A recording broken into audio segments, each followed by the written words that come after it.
Hello and welcome back. In this video we're going to do something a little different. I'm actually take this old Makita drill and make it into a lamp. This drill has been in my life a long time. It was the first power tool I'd ever used. And I have vivid memories of using it with my dad as a kid, fixing things around the house and doing all sorts of tasks, so it's very sentimental. In the world of drills, it's pretty archaic. It's not impact. It's got a giant battery that doesn't hold a charge anymore. But I didn't want to get rid of it. I wanted to find a creative use to keep it around because it has such a sentimental value to me. So making it into a lamp, I think gives it a purpose again, and it gives me a reason to keep it around and keep those memories. Here, removing screws, taking everything apart.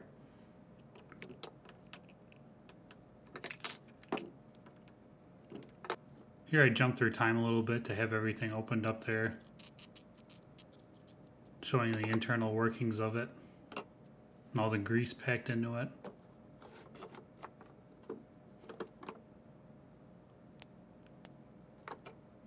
Very simple design.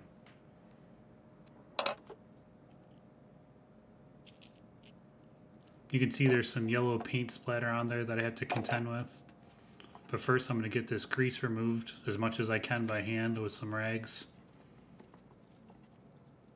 And I'll go and wash them off indoors and get the remainder out, just to give it a clean surface for when I have to run wires through it.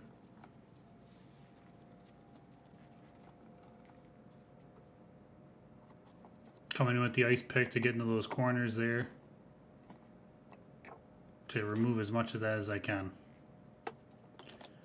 Now here I'm using some Citri strip on that chuck head to remove some of that paint. And I was concerned that there'd be some chemical reaction to change the color of that. But I kept it on a very short amount of time, just enough to loosen that paint where I can come in and clean it off. With some soap and water and a brush, after about 5 or 10 minutes with that strip on it, removed most of that paint and didn't damage the surface.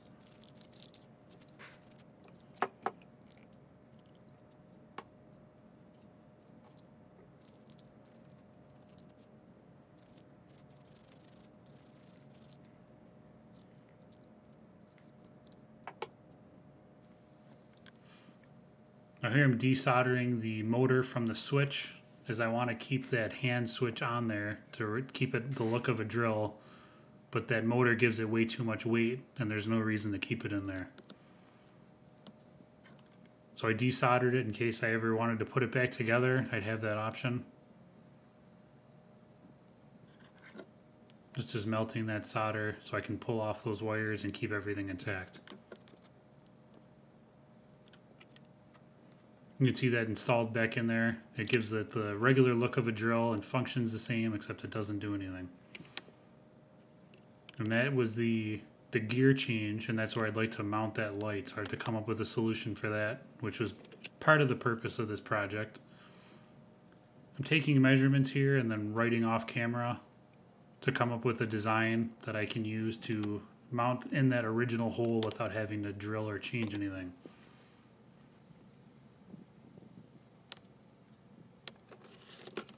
Now I'm finding the thread diameter of that socket there.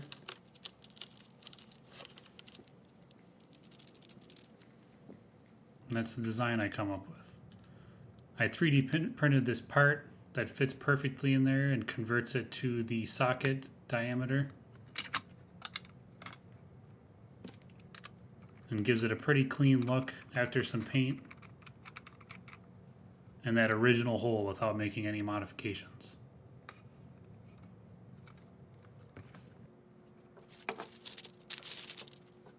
I'm cleaning up some of the screws that I used for the removal there. The heads were had some of that yellow paint on there as well and were a little dinged up. So I wanted just to put a clear coat of black on there just to freshen it up a little bit.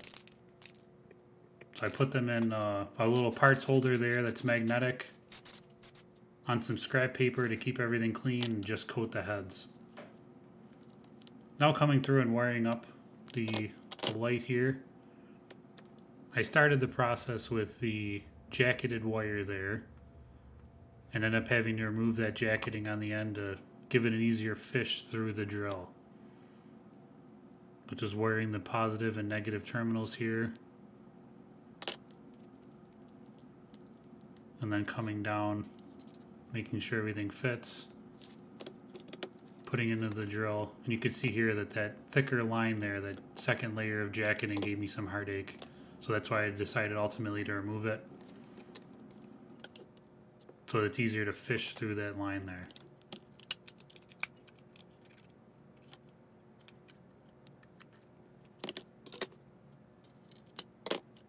This is the power cord from the original charger, and I had the same logic. If the batteries don't hold the charge, I can repurpose this for the drill just to keep it original. Now here I'm twisting my lines together, and then I'm going to solder them together to give it a more permanent hold. Just warming up the copper there. You don't want to heat the solder directly. You want the part you're soldering to actually do the heating, so that way it flows through all those strands and gives it a tighter bond.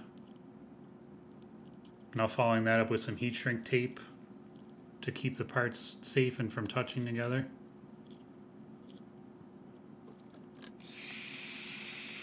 After you apply heat, they shrink up pretty substantially to get a nice tight grip on there and keep anything from shorting out.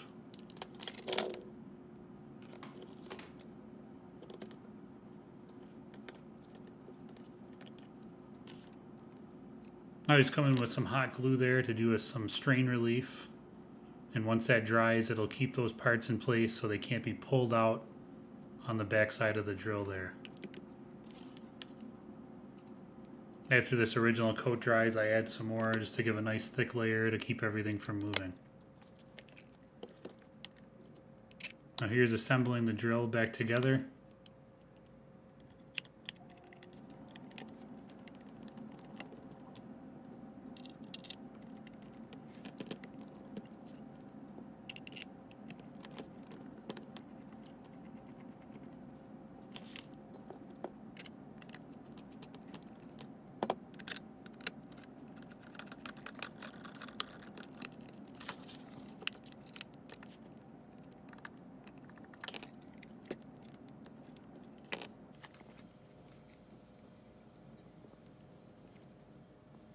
Some of that yellow paint and white paint I want to remove, so I come in with some light Scotch-Brite just to clean up that surface and knock off as much as I can without changing the color of the actual drill. I don't mind a little paint being left on there, but I knew I could get some with that Scotch-Brite without affecting the finish too much. It gives it a little character and keeps it very reminiscent of what I remember as a kid. I'm looking for some scrap wood to make the base. I choose this piece of oak here.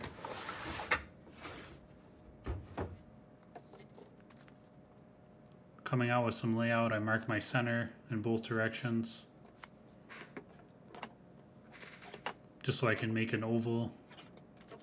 And I'll scribe one side that I want to do. I'll make a cut on the bandsaw and then use that side to write the other template, if that makes sense.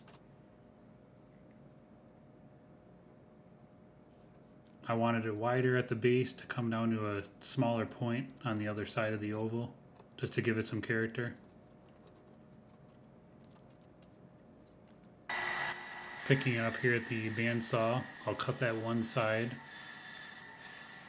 of that oval and use that as a template to mark the other.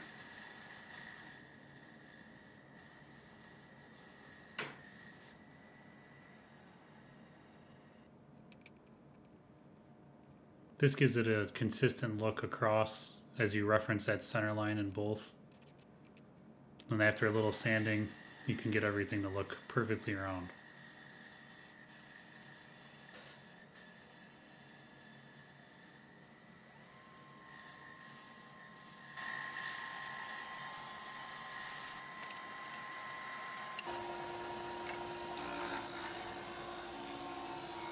The disc sander makes short work of those corners, I pull it back every once in a while to check for consistency. A little cleanup on the bottom, which was a side that was never finished before. And round off those edges.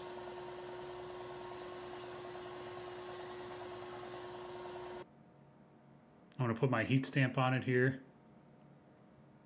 As after I finish it, I don't want to flip it over and put the good side down again.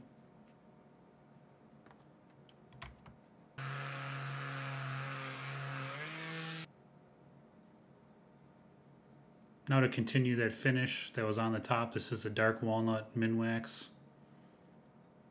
The top was previously used for molding, I believe.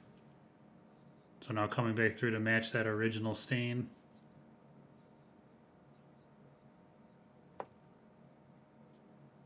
And polyurethane, as is tradition. I recoated the top as well because it was a little dinged up from being in that scrap wood pile for so long. So I refinished the top with polyurethane after a very light sanding. And I put 2 coats on of this as well.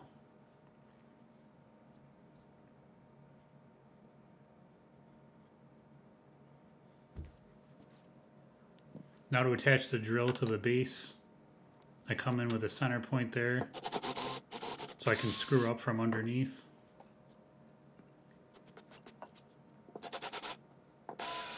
I'm using a rounded headed screw there, so I come in with a center drill to give it a countersink. Just some trial and error to get the depth correct so it sits flush against the ground. And I use a lock washer as well as 2 nuts to lock it into place so it doesn't undo itself over time.